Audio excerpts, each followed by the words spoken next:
H2A3 atau bintang Methuselah. Rupanya sudah berumur lebih dari 14 miliar tahun. Dan anehnya lagi, bintang ini punya sejumlah unsur kimia yang umumnya dimiliki oleh bintang generasi kedua atau bintang yang terbentuk dari sisa debu dan gas setelah ledakan bintang generasi pertama.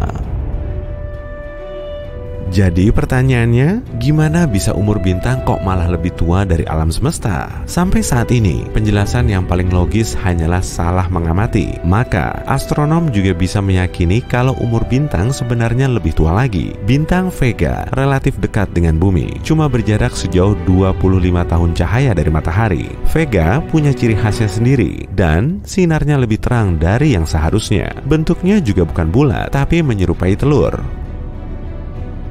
Para astronom mengklaim bintang ini berputar sangat cepat hingga bentuknya berubah. Bisa kebayang nggak tuh? Matahari saja perlu waktu selama 27 hari untuk berotasi, tapi Vega cuma perlu waktu rotasi selama 12,5 jam. Hal ini juga mempengaruhi suhu di permukaan Vega. Kutubnya ribuan derajat lebih panas dari ekuatornya. Ada lubang hitam supermasif sejauh 250 juta tahun cahaya dari bumi. Ia menghasilkan suara terdalam yang pernah terdeteksi di seluruh alam semesta. Intensitasnya sebesar 1 kuadriliun atau 10 pangkat 15 kali lebih dalam dari suara yang bisa kita tangkap. Gelembung Fermi emang nggak ada habis-habisnya membingungkan para astronom. Galaksi kita ini nggak selalu meniupkan gelembung yang suhunya melebihi 4 juta derajat Celcius ini. Dari pusat galaksi Bima Sakti, gelembung ini cuma punya sinar gamma yang kuat. Kalau saja letaknya ada di dalam gelembung lain di inti galaksi, mungkin akan lebih mudah dipahami ya. Tapi kedua gelembung raksasa ini melayang bebas di sebelah atas dan bawah pusat galaksi Bima Sakti. Dan anehnya lagi, keduanya saling bersentuhan dan berbentuk mirip jam pasir. Seluruh strukturnya kelihatan seperti bentuk angka 8. Gelembung ini terlihat jelas dan pinggirannya tajam. Ukurannya juga sangat besar. Panjang totalnya mencapai 50.000 tahun cahaya. Para ilmuwan belum bisa menyingkap sejumlah misteri yang berkaitan dengan gelembung Fermi. Misalnya saja, kekuatan apa sih yang bisa menghasilkan energi ekstrim sekuat ledakan 100.000 supernova itu? Atau kenapa inti gelembungnya nggak di tengah aja? Pasti ada proses yang berlangsung di dalamnya, meski di luarnya gelembung itu cuma mengelilingi kehampaan. K2141b berada di luar tata surya kita. Planet ini sangat mirip dengan bumi. Di permukaannya, lautan cair menguap ke atmosfer.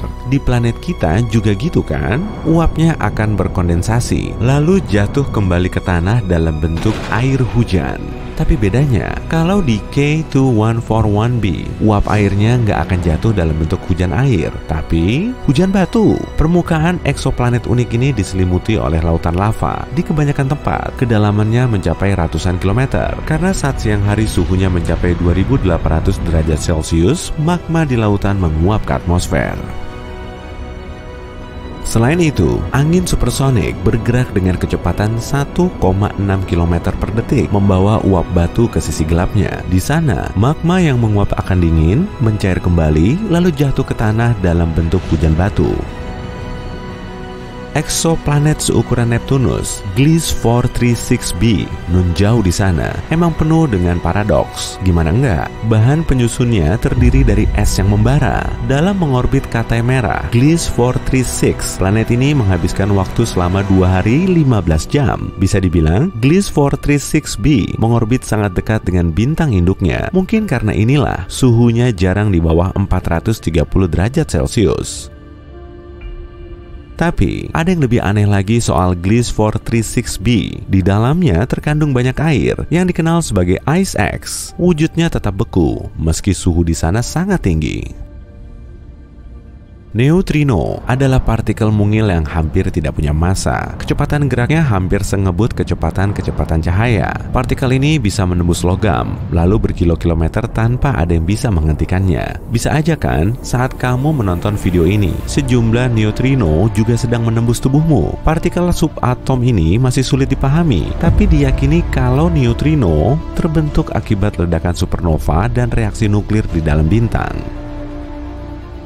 Sekitar 4.000 tahun cahaya dari bumi, tepatnya di konstelasi Serpens, terdapat planet unik. Para astronom mengira kemungkinan planet ini dulunya berupa inti bintang besar yang lama hilang. Ukurannya 5 kali dari ukuran bumi dan terlihat seperti sebongkah berlian besar. Di antara semua planet yang telah ditemukan, planet ini paling padat dan sebagian besar terdiri dari karbon. Saking padatnya planet ini, para astronom sampai menganggap kalau karbonnya bisa mengkristal. Jadi, sebagian dari planet ini dipenuhi berlian.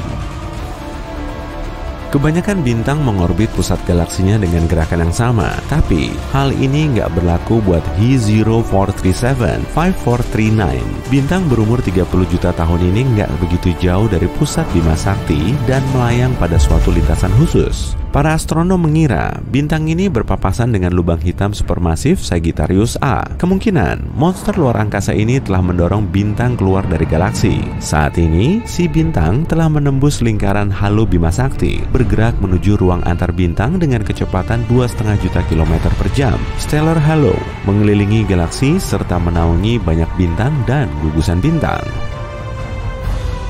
Penemuan ini ternyata sangat membingungkan. Dalam skala bintang, umur puluhan atau ratusan juta tahun tentu masih terbilang muda, dan bintang besar berumur pendek biasanya tidak ditemukan di halo. Di situ cuma ada berbagai bintang tertua di galaksi kita, setidaknya berumur 10 miliar tahun. Saat terjadi tabrakan medan magnet fatal di ekuator matahari, muncullah tsunami plasma yang sangat dahsyat. Tsunami ini bergerak melintasi permukaan bintang dengan kecepatan 300 meter per detik. Dalam sekali waktu, tsunami seperti ini bisa berlangsung selama berminggu-minggu. Fenomena ini terjadi hampir setiap 10 tahun. Lebih dari 7.000 tahun cahaya dari bumi, terdapat Eagle Nebula. Benda kosmik ini merupakan sekumpulan bintang muda yang cuma berumur 5,5 juta tahun. Teleskop luar angkasa Hubble berhasil mengambil gambar beberapa siluet gelap di dekat pusat nebula tersebut. Nah, ini namanya pilar penciptaan, area menjulang yang terdiri dari gas dan debu antar bintang. Objek ini juga merupakan bagian dari tempat terbentuknya bintang aktif di nebula. Bintang yang baru lahir tersembunyi di kolom tipis ini. Nggak seperti saudara kandung supermasifnya, ukuran lubang hitam mini diperkirakan sangat kecil, maksimum sebesar atom. Meski ukurannya sangat kecil, beratnya bisa mencapai 1000 kali mobil sedan. Ada teori yang mengklaim kalau bertonton lubang hitam mikro kemungkinan muncul sesaat setelah Big Bang dan awal pembentukan alam semesta. Sebagian ilmuwan bahkan cukup yakin kalau sejumlah lubang hitam mini melewati planet kita setiap hari tanpa kita sadari. Menurut mereka, lubang putih bisa saja ada, meski belum ada yang terdeteksi. Saat berpapasan dengan lubang putih, objek ruang angkasa nggak bisa masuk dari luar, tapi cahaya dan materi bisa keluar dari dalam.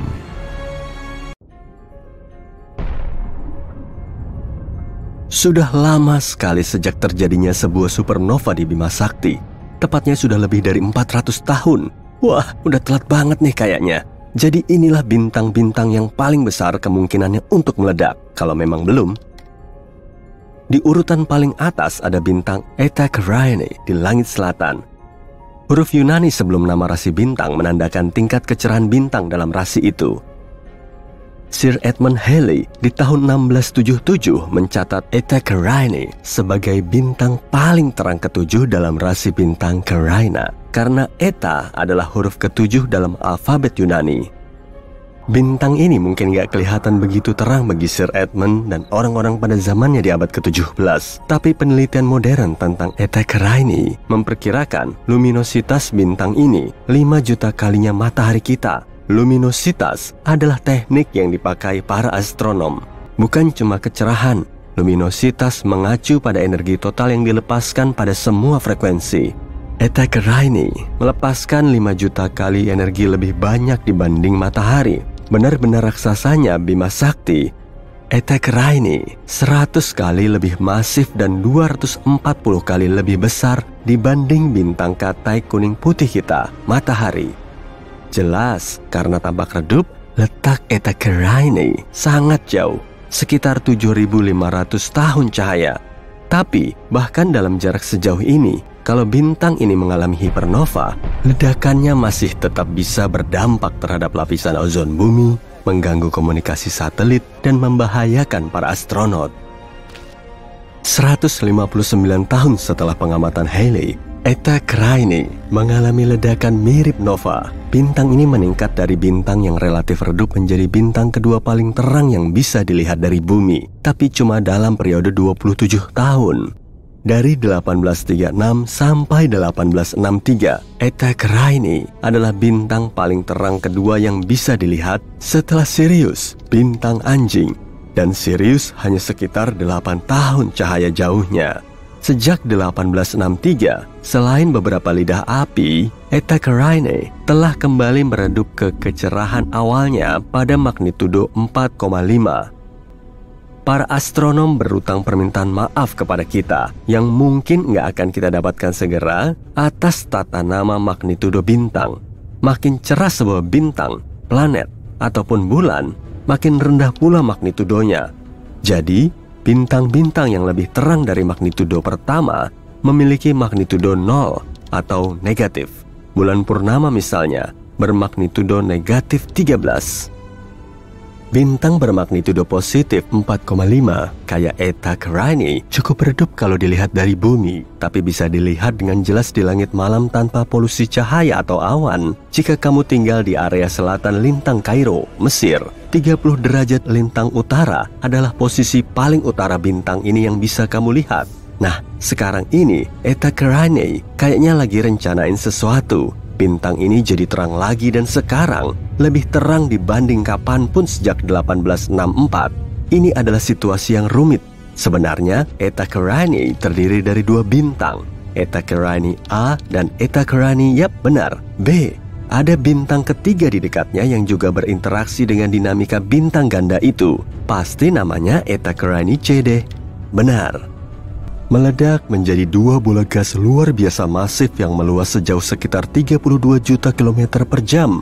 Nggak diragukan lagi, Eta Carinii adalah salah satu bintang dengan tampilan paling aneh yang pernah kamu lihat. Tapi ingat, letaknya 7.500 tahun cahaya dari kita. Kalau ada sesuatu yang terjadi pada Eta Carinii dalam 7.500 tahun, kayak hipernova misalnya, kita nggak akan bisa melihatnya. Sebab radiasi elektromagnetik Eta Carinii belum nyampe ke sini. Para astronom mengawasi Eta Carinii sebab bintang ini bisa mengalami hipernova kapan saja. Atau mungkin sudah terjadi 5.000 tahun lalu. Kalau begitu, kita cuma harus menunggu 2.500 tahun lagi untuk melihatnya. Oke, kayaknya bakal kutulis di agenda aku. Dari daftar 30 bintang yang mungkin akan mengalami supernova, Rho Cassiopeiae menjadi pilihan banyak astronom. Huruf Yunani Rho adalah huruf ke-17 dalam alfabet Yunani. Artinya, Rho Cassiopeiae adalah bintang dengan magnitudo jelas ke-17 dalam rasi Cassiopeia. Tapi Rho Cas, nama panggilannya, adalah salah satu dari 7 bintang hiperraksasa kuning di Bima Sakti. Ini juga termasuk raksasa karena kelihatan pada magnitudo 4,5 dari jarak sekitar 10.000 tahun cahaya. Rho Cas pasti bintang yang sangat besar, bintang hiperraksasa. Kalau diletakkan di posisi matahari, Rho Cas akan meliputi orbit Mars. Tapi bintang ini masih kuning, bukan bintang raksasa merah. Merah mengindikasikan suhu permukaan yang lebih dingin. Suhu di permukaan Rho Cas yang sebesar itu masih sepanas matahari kita, atau bahkan agak lebih panas. Itu cuma berarti 2 hal. Jauh di dalam intinya, Rho Cas melebur atom yang jauh lebih berat daripada hidrogen atau helium. Selain itu, Rho Cas menghasilkan jauh lebih banyak energi dibanding bintang raksasa merah. Di tahun 2000, Rho Cas mengalami letusan besar. Bintang ini menjadi terang sampai 2 tingkatan magnitudo ketika mengeluarkan materi 10.000 kali massa bumi ke ruang angkasa dalam 4 kali kecepatan suara. Para astronom mendeteksi tanda-tanda titanium oksida dalam letusan ini. Ini artinya Rho Cas jauh lebih dekat mengalami supernova atau dalam kasus khusus ini hipernova dibanding anggapan para astronom dulu. Besi cuma beberapa tingkat di atas titanium dalam tabel periodik. Dan ketika besi terbentuk, peleburan berhenti dan bintang pun kolaps. Rho Cas benar-benar mendekati itu, atau lebih tepatnya, lebih mendekati itu tadinya. Karena letusan yang kita lihat tahun 2000 itu sebenarnya terjadi 10.000 tahun sebelumnya. Banyak astronom berpikir Rockettes telah mengalami hipernova, membentuk lubang hitam, dan bahkan udah nggak ada. Sementara itu, Betelgeuse menarik perhatian semua orang belum lama ini. Bintangnya ya, bukan filmnya. Bintang ini meredup secara dramatis, cuma 37% dari kecerahan biasanya. Apa Betelgeuse sedang bersiap untuk mengalami supernova? Betelgeuse sejauh ini adalah bintang paling terang di langit dalam sinar inframerah. Ini fakta penting, sebab terkait status Betelgeuse sebagai calon bintang yang akan mengalami supernova, seperti yang akan segera kita lihat. Betelgeuse juga disebut Alpha Orionis, nama dengan huruf Yunani lainnya. Jadi, kita bisa simpulkan kalau Betelgeuse adalah bintang paling terang dalam rasi Orion, kan? Salah, ini adalah bintang kedua paling terang dalam rasinya. Rigel atau Beta Orionis adalah bintang paling terang di area itu. Kok bisa? Mungkin karena Betelgeuse diklasifikasikan sebagai bintang variabel semi-reguler. Agak berlebihan ya. Siklus getarannya yang kurang lebih 400 hari mengubah kecerahannya sampai sekitar 1 magnitudo penuh dari yang jauh lebih terang dibanding bintang bermagnitudo 1 menjadi lebih mendekati bintang bermagnitudo 2. Tapi Betelgeuse belum pernah terlihat meredup begitu drastis seperti baru-baru ini. Apa yang terjadi dengan bintang ini? Dari akhir tahun 2019 sampai pertengahan 2020, Betelgeuse melalui periode meredup besar selama peristiwa pelepasan massa. Komunitas astronomi dunia memperhatikan situasi ini, dan dalam penyelidikannya, mereka menemukan data faktual yang mengejutkan tentang Betelgeuse.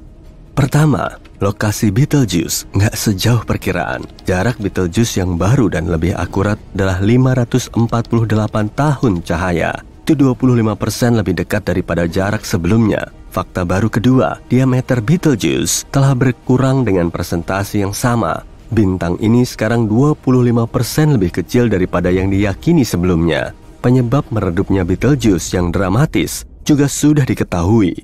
Bintang raksasa itu melepaskan awan gas yang mengandung magnesium.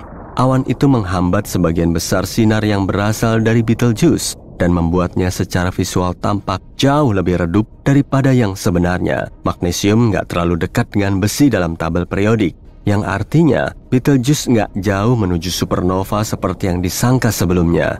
Ketika besi mulai terbentuk di dalam bintang, artinya bintang itu hampir menutup reaksi peleburannya.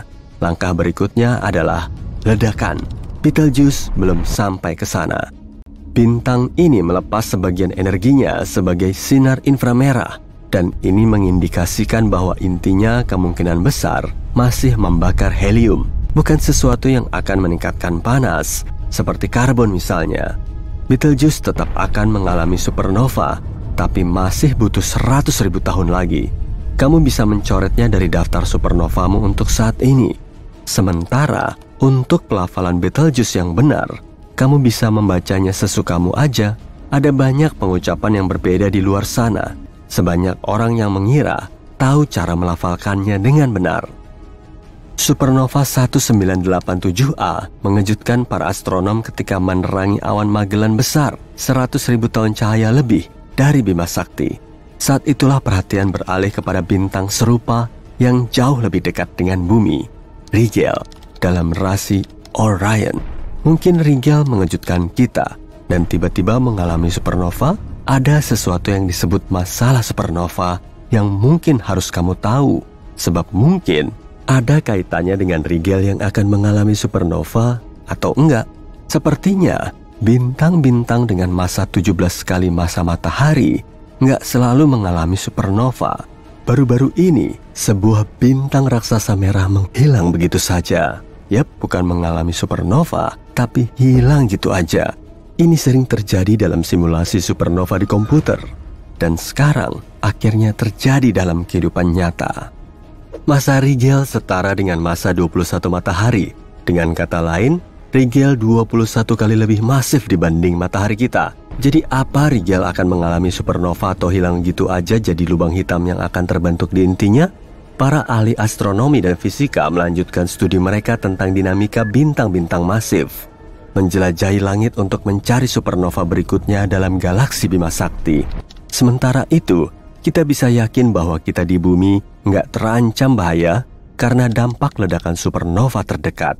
Kita hidup di lingkungan bintang yang tenang dan damai, kecuali orang-orang Mars tetangga kita itu. Kastel adalah tempat dingin di masa lalu. Batuannya kayak memancarkan dinginnya musim dingin. Inilah alasan praktis kenapa permadani digantung di dinding kastel agar hawa dingin bertahan di luar dan kehangatan di dalam. Tapi, kamu nggak bisa menggantung begitu saja barang-barang tua di dinding kastel. Benda itu harus indah, heroik, dan punya fitur mengesankan. Bangsa Yunani kuno menggantung permadani atau hamparan di dinding kasti langit. Hamparan indah yang terbuat dari bintang-bintang. Ke-48 rasi di langit utara semuanya didesain dan diberi nama oleh bangsa Yunani. Kisah Andromeda adalah salah satu hamparan itu. Terdiri dari 7 rasi bintang yang menyebar di seluruh langit musim gugur, kisah itu mengandung pengamatan astronomi terperinci yang dilestarikan sebagai sorotan di hamparan langit. Kisah itu dimulai dari rasi bintang Cassiopeia, ratu kerajaan tertua di Afrika Ethiopia. Ketika rasi Cassiopeia berada di ufuk, kelihatan mirip anak tangga yang naik ke Bima Sakti. Piramida bertingkat di seluruh dunia diperkirakan telah terinspirasi oleh rasi itu.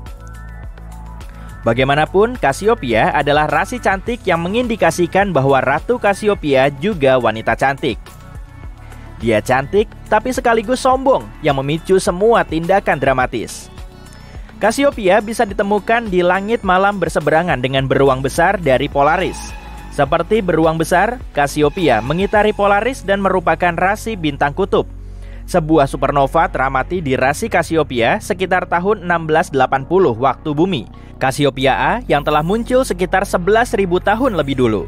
Satelit Sinar X Chandra baru-baru ini merekam foto luar biasa dari sisa-sisa supernova ini yang muncul dalam unsur belerang, kalsium, silikon, dan besi di tengah intensitas sinar X tinggi dari awan yang meluas. Suami Cassiopeia juga menjadi nama rasi bintang kutub, rasi bintang minor yang redup bernama Cepheus. Dia memiliki kerajaan sendiri. Gabungan dari beberapa kerajaan melalui pernikahan adalah sesuatu yang umum sepanjang sejarah. Cepheus adalah Raja Funisia. Ada banyak Raja Funisia di masa itu ketika Funisia cuma merupakan kumpulan kota di sepanjang pesisir barat Laut Mediterania. Rasi Cepheus bisa ditemukan di area antara Cassiopeia dengan Polaris. Rasi Cepheus penting bagi para astronom. Di rasi inilah Henrietta Swan Leavitt menemukan bintang-bintang variabel yang berdenyut dengan interval teratur. Tingkat denyutan bintang itu mengindikasikan terangnya bintang tersebut dan kemungkinan pengukuran pasti jarak menuju bintang itu. Penemuan variabel Cepheus adalah terobosan besar bagi astronomi awal abad ke-20.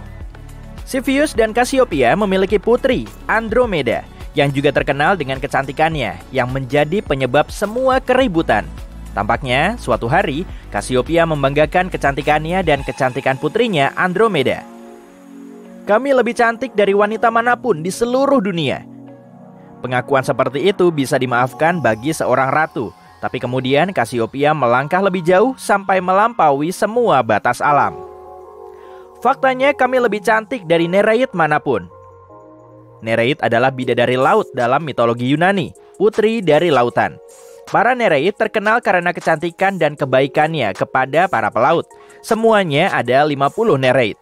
Tersinggung karena diremehkan, dibenci oleh seorang wanita yang fana. Cassiopeia harus dihukum karena melampaui batas ketertiban sipil. Dengan kesombongannya yang berlebihan, Cassiopeia melampaui batas alam, sehingga hukuman enggak wajar dijatuhkan ke seluruh kerajaan Ethiopia.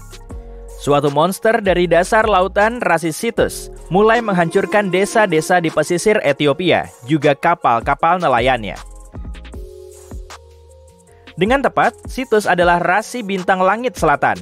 Sebagai rasi terbesar keempat, jika ditilik dari areanya, Cetus berada di bagian langit yang gelap bernama lautan, dengan cuma kepalanya yang naik di atas ekuator langit. Di bagian langit ini terdapat beberapa rasi bertema air. Rasi Pisces, ikan, Aquarius, pembawa air, dan Eridanus, sungai. Lebih dari 50 eksoplanet telah ditemukan di Cetus. Pasti teleskop antariksa James Webb akan menikmati menganalisis spektrum atmosfer planet-planet ini guna mencari tanda-tanda kehidupan.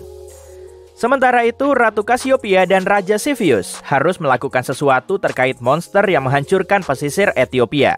Mereka berkonsultasi kepada seorang peramal dan sekali lagi melewati batas ranah akal dan alam. Katakan peramal, apa yang harus kami lakukan untuk menghentikan monster yang merusak kerajaan kami? Monster ini bukan bencana alam yang wajar. Ada pelanggaran yang dilakukan terhadap alam yang lebih tinggi. Dan ini hukumannya. Monster tak bisa dihentikan dengan cara biasa. Hanya korban manusia yang paling mulia yang bisa menenangkan hewan itu. Satu kesalahan menambah kesalahan lain. Orang paling mulia di kerajaan itu tentu saja Putri Andromeda. Menurut titah ayahnya dan persetujuannya, atau mungkin saran ibunya, Andromeda dirantai pada sebuah batu di lepas pantai. Dialah korban manusia yang diharapkan orang tuanya akan menyelamatkan kerajaan. Wah, taram. Datanglah pahlawan Yunani yang akan menyelamatkan hari, mencegah korban manusia, dan mengubah Situs menjadi batu. Perseus. Dari mana asal Perseus? Menurut legenda, dari Kepulauan Hebrides. Perseus pergi ke Hebrides dalam rangka mengejar Gorgon Medusa. Cakupan geologis dari wilayah ini luar biasa, dari Hebrides sampai Laut Merah. Hebrides adalah kepulauan yang sebagian besar terdiri dari pulau-pulau batu di lepas pantai barat Skotlandia. Berlayar lebih jauh adalah mustahil. Hebrides adalah ujung mutlak dunia. Perseus tidak harus berlayar ke Hebrides, tapi dia terbang dengan sepasang sandal bersayap. Perjalanan jauh Perseus. Medusa adalah salah satu penjahat sepanjang masa. Sekali melihat Medusa, dia begitu mengerikan, membuatmu ketakutan hingga benar-benar berubah jadi batu. Perseus terancam bahaya besar. Jadi apa yang dilakukan pahlawan kita? Alih-alih menatap Medusa, Perseus memakai prinsip ilmiah pemantulan. Dia membunuh Medusa dengan melihat bayangannya sendiri yang dipantulkan di perisainya yang dipoles. Dalam hamparan langit kita, Perseus digambarkan mengangkat kepala Medusa yang terpenggal. Di langit malam, satu mata di kepala Medusa terbuka dan terpejam dan terbuka lagi. Para astronom Arab menamakan bintang ini Al-Ghul. Al-Ghul adalah bintang ganda yang sedang mengalami gerhana. Satu bintang bersinar terang dan yang satunya enggak begitu terang. Ketika bintang yang lebih redup mengorbit bintang yang terang, membuatnya mengalami gerhana, maka mata Medusa tertutup. Karena bintang yang redup butuh waktu 2 hari 20 jam 49 menit untuk mengorbit bintang terang, mata di kepala Medusa terbuka tiap sekitar 1,5 hari. Rasi Perseus langsung di bawah rasi Cassiopeia, dan para pengamat langit akan melihat dengan cepat apa bintang Al-Ghul sedang gerhana, jika mata Medusa terbuka atau terpejam. Perseus terbang kembali dari Hebrides ditemani oleh Pegasus, kuda bersayap. Bagian pusat dari Pegasus adalah segi 4 besar yang tersusun atas 4 bintang. Karena bumi mengelilingi matahari, segi 4 besar tepat berada di tengah langit malam di musim gugur. Di musim panas, segitiga musim panas Vega, Deneb, dan Altair berada di tengah langit malam. Di musim semi ada Leo, sang singa, dan di musim dingin rasi bintang Orion atau pemburu atau Waluku. Inilah dinding-dinding kasta langit dan semuanya memiliki hamparan permadani luar biasa. Rasi Andromeda berbagi bintang bernama Alpheratz atau Alpha Andromedae dengan rasi Pegasus. Ini adalah salah satu sudut dari segi 4 besar, jadi kelihatan Andromeda kayak mengendarai Pegasus. Mahkotanya, ingat, dia seorang putri, melayang di dekatnya M31, galaksi Andromeda. Untuk melihat M31, lintasi sudut-sudut segi 4 besar dari bintang terendah ke yang teratas. Lalu lanjutkan sedikit untuk melihat galaksi Andromeda. Pastikan mengintipnya dari sudut matamu. Ini disebut averted vision. Sudut-sudut matamu lebih sensitif terhadap cahaya. Jadi kamu akan bisa melihat galaksi spiral besar yang jauhnya 2,5 juta tahun cahaya ini sebagai noda cahaya 1,5 kali lebih luas dari bulan purnama. Perseus nggak sepakat dengan tumbal manusia, maka dia menghentikannya dan menyelamatkan Andromeda dengan mengekspos Cetus ke tatapan Medusa. Dan di sini, kita bertemu dengan variabel gerhana kedua di hamparan langit kita. Mira, bintang pusat dari Cetus adalah monster laut itu. Mira asal dari kata bahasa Inggris mirror atau cermin, sangat pas dengan kisah tentang kecantikan yang sia-sia. Adalah bintang ganda yang mengalami gerhana. Bintang redup yang mengelilingi bintang terang adalah katai putih yang nggak cukup terang untuk dilihat dengan mata telanjang. Efeknya adalah pusat Cetus tertutup. Mira mengalami gerhana dan lenyap. Siklus ini terulang tiap 332 hari. Hamparan bintang luar biasa kita cuma punya 2 bintang binar gerhana yang bisa dilihat dengan mata telanjang. galaksi spiral terdekat, dan pahlawan yang nggak suka tumbal manusia dan memakai prinsip ilmiah pemantulan untuk menggagalkan monster mitologis. Wah, aku akan memasangnya juga di dinding kastelku.